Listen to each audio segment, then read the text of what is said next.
Orion and Artemis successfully completed their shakedown cruise last month, splashing down in the Pacific Ocean before making the cross-country trip back to Florida and the Kennedy Space Center. Today, Orion Vehicle Manager Frank Lin beams in to discuss the next steps in humanity's return to the Moon. From Trekzone's virtual studio to the world, with early access and behind the scenes for members, this is Trekzone's Talkin' Science. Well, Frank Lin, welcome. What is the vehicle manager responsible for there at Orion? So as a vehicle manager, what I do is I kind of, what people call it like different part of the industry, they call it like, like booster mother or, oh no. So what I do is I watch over the Orion vehicle. When a vehicle is being built, I make sure that it's being built on schedule. I follow it all the way from cradle to grave, also throughout the mission. And I make sure that I don't do the actual work, right? As a vehicle manager, I kind of oversees, how it's being built. Is it meeting schedule? If it's not meeting schedule, then what's holding it up? What are the issues, the challenges that I need to go ahead and introduce, essentially intervene, just make sure that we can go over those hurdles and then get the vehicle going again so that we can get it all built on time and to go ahead and meet our mission objectives and milestones. Now, you're joining us today on Trekzone to talk about Artemis 1 and the first flight of Orion, but I just want to quickly touch on Artemis 4 information or a release today about the final welding of the Orion capsule 4. Artemis 4 has happened, so I guess that's a pretty great milestone and a good feeling over there at the moment. Well, it is, right? So we have Artemis 1, we just wrapped up, now we landed. Artemis 2 is currently in the ONC operation and building, and then we will be wrapping it up pretty soon. Artemis 3 is already in ONC building as well, and then we'll be expecting Artemis 4, the pressure vessel, they will be welded, as you mentioned. They should be arriving in the ONC, I believe, sometime next month. So it's going to be an exciting time. We're going to have 3 vehicles inside the same building. Well, the first flight of Artemis has been a long time in the planning. What were the thoughts of the Orion team as those delays pushed back the launch that little bit more? I think everyone was a little disappointed. We had the weather issues, we had the rollback, that delays even further. Our SLS programs, they had the challenges. Again, it's a first-time vehicle out of the pad, integrated with our ground support system. So we want to make sure it's done right. So it's not a surprise that we would encounter these type of challenges, but it's good that we did. If you consider the last countdown we did, it was flawless. I mean, what's pretty much, I was in the control room and I sat in there and then counting, I'm like, okay, way up into all the issues that we were used to seeing, but there was nothing. With the previous, attempts, we got them all addressed. And the most amazing part to me was when the launch director and Charlie Blackwell Thompson stated that, hey, T-minus 10 minutes and counting, right? And she kicked it off, said, okay, go with the T-minus 10 minutes counting. It was pretty much silence throughout our entire countdown. There was no issues. All we did was sit there, watch all the telemetries, all the data, watching the clock. And then when it was T-minus 2 minutes, the entire control room was silent. You can hear a pin drop. That's how quiet it was until we launched. And it was just a phenomenal experience. We haven't done this for the last, 50 years. So it was really awesome to be able to do this again and be part of this endeavor. And I can sort of have an appreciation for exactly what that feeling was like in mission control. We attempted here in Australia to launch our Kestrel 1 rockets with Southern Launch down in South Australia in December. Getting to that milestone moment, unfortunately, didn't launch, had a fuel leak, then had some comm issues the next day. Southern Launch didn't launch, but I was there in mission control in December, and just that atmosphere and the vibe and the buzz. For you guys over there at NASA, obviously, it's been a couple of decades between big moon missions, so I guess the feeling's sort of the same as well. I did want to touch on the structure of the teams. There's obviously the Space Launch System, the Artemis mission, and then you were at the Orion capsule. Are you all separate teams that integrate with each other, or just one big team? It's one big team from a standpoint of it's an Artemis program. So the Artemis programs consist of all different components. You had the Orion program, right? We do the spacecraft and the launch abort systems. We also have the SLS, the Space Launch System, as you mentioned. That's pretty much our booster. That's what I would call it a bus, right? They gave us the ride into space. Okay, you got the core stage, you have the solid rocket boosters, and upper stage. You put us into orbit on the way to the moon. Then you have our ground systems. I mentioned exploration ground systems. What their main job is making sure that the facility at Kennedy Space Center is ready to receive our vehicles, both the SLS as well as Orion. Put them all together and then launch it.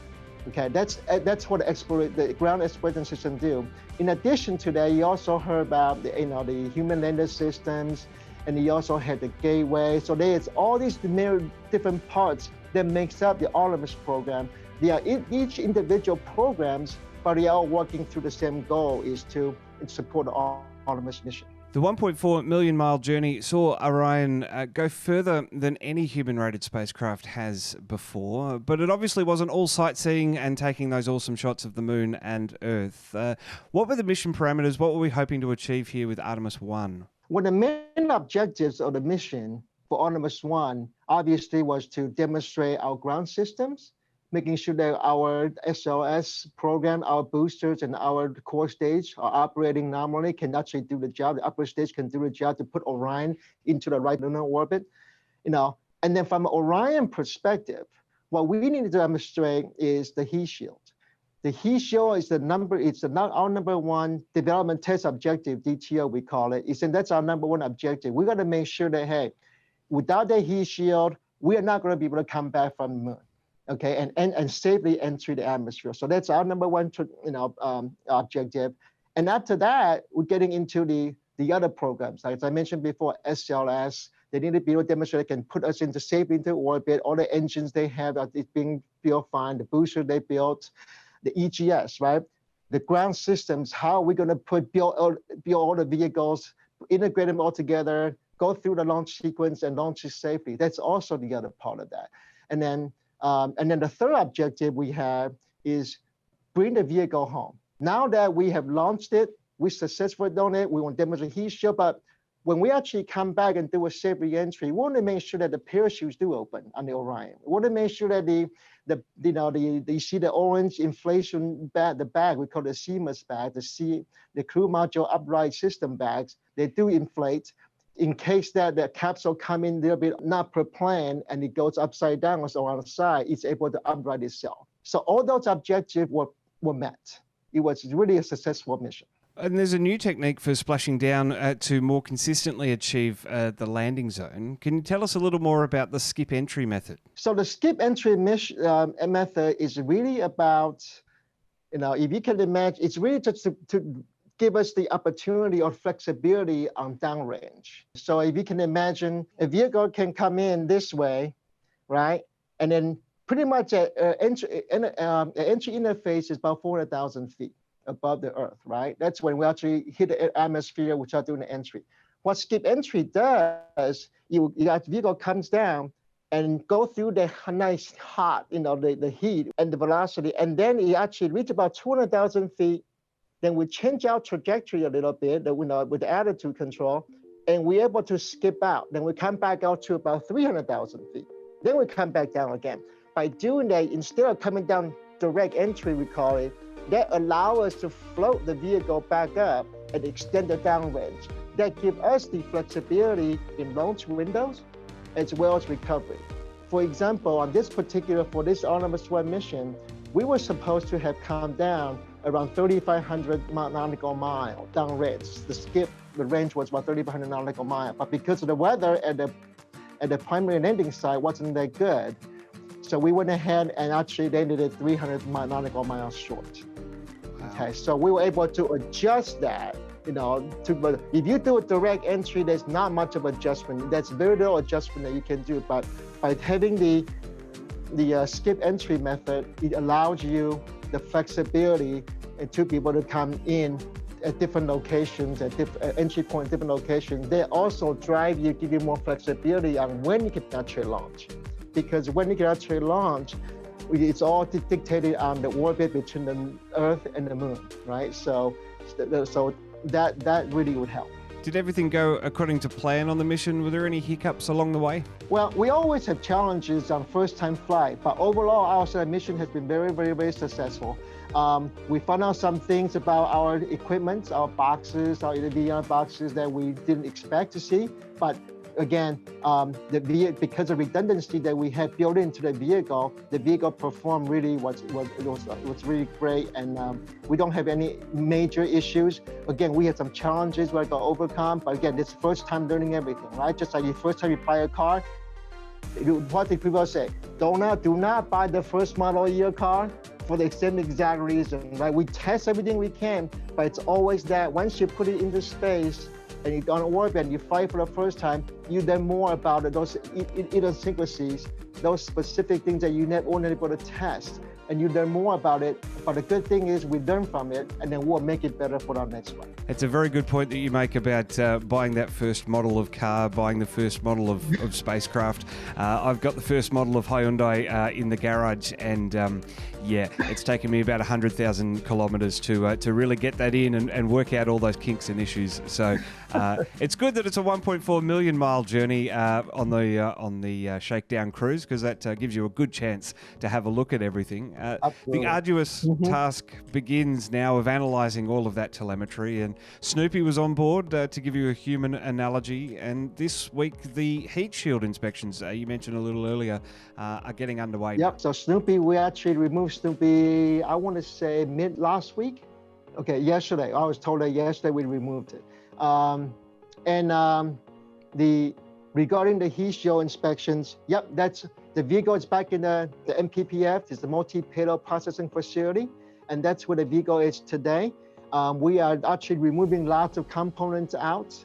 Okay, avionics, hardware that we'll be reusing for Artemis 2. We're getting majority of those already. We've got 3 more boxes we need to take out.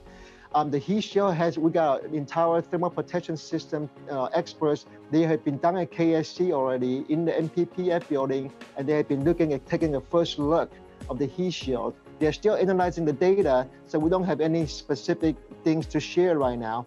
But overall, we see some stuff on the heat shield, but we'll look at it more deeper and understand what it actually means. But it's so far so good.